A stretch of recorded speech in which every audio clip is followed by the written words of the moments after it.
Hey guys, welcome to this shortwave radio channel, and we're gonna talk a little bit about some of the differences between the new Tecsun S-2200x and the good old S-2000, or this version was the Eton Elite 750. As you see, they look extremely similar. In fact, they have pretty much the same button layout, except that the functions are different because they're two very different radios. So this was the original one. This is old. This is more than 10 years old. It's been sold for a long time, and it's more of an analog style radio. If you want to see one of the differences, the first one is that this receiver in single sideband is actually a radio that has a BFO knob here to fine-tune the voice in single sideband. The new one is actually driven by a more precise circuit. So when you press upper sideband, for example here, you will have a frequency that goes up to 10 hertz resolution, which is very different than what you get with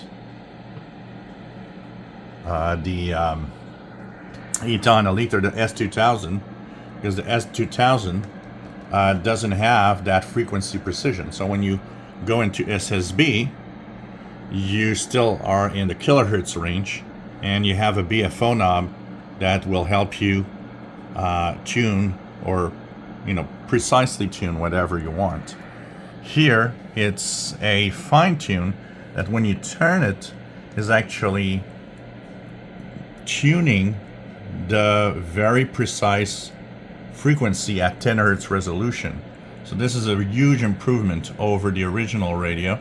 And if you know the frequency of your receiver, of the signal that you want to hear, then this is way more precise, because you are on frequency, you will hear whatever is out there. And I'll make some examples by tuning signals in next video.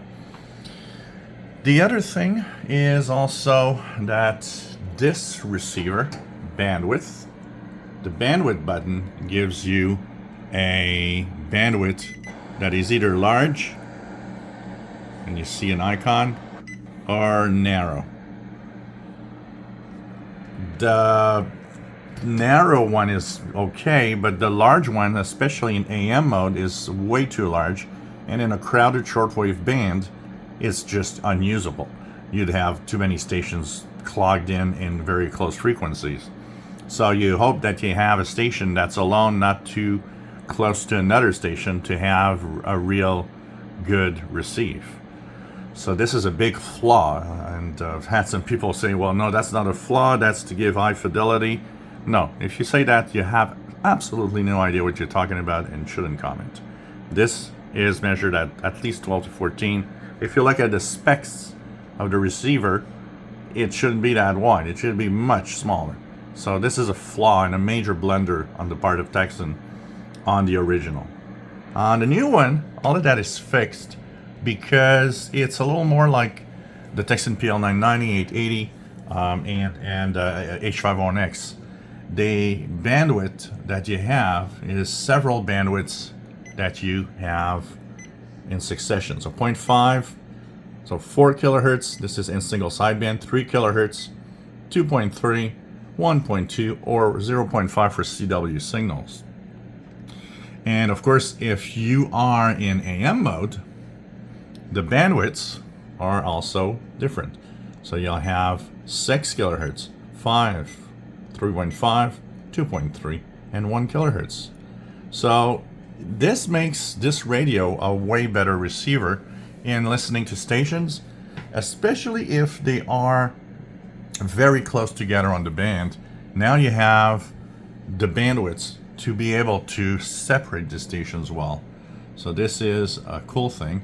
And depending on the band where you are, this is different. So for example, if I go into the medium wave band, you even have one that is 9 kilohertz. If you want to have that higher fidelity type medium wave signal, you'll use the 9 kilohertz. Then you have 5, 3.5, 2.3, and 1. So this is way different. They aren't the same radio at all and don't perform at all in the same way. So these are some of the cool things. Told you about lack of frequency precision on the original because it just goes to the kilohertz even in single sideband. What's really cool about the new radio is that in the new radio the frequency can be calibrated. So when you go to a single sideband, if that is off by 20, 30, 40, 100 hertz, well, all you do is choose a signal like a WWV time signal, and then you can calibrate by holding down the upper sideband or the lower sideband button.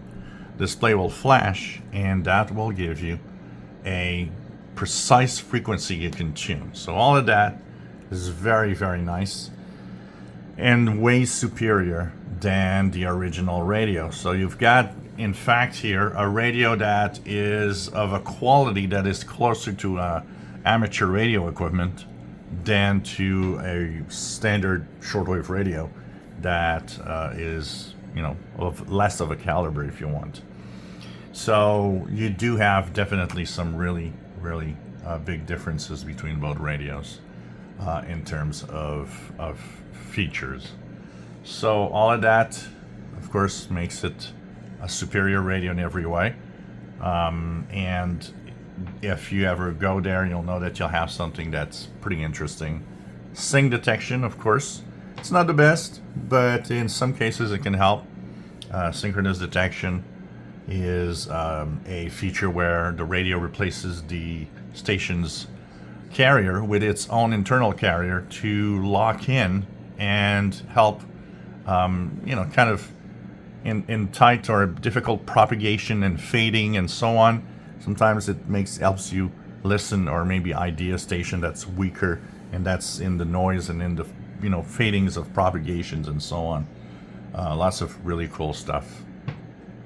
So we'll have demonstrations in next videos of signals that we're going to listen to on both receivers and show how sometimes, like in single sideband, the tuning is very different. So if you have an original and you're saying, hey, that looks so cool, I feel like selling my original and buying a new one, if you do so, you are getting a way better radio. If what I just said in the video, you can't see why that is better, you're okay with the original. Just, you know, be happy, and that's all. I know some people are happy with the original. Depending on what you do, when it's not really, you know, very complex and you're just doing some casual listening, it might be fine. So more videos coming where we'll compare both receivers tonight. If you enjoy my videos, please subscribe, give us a thumbs up. Thanks for watching.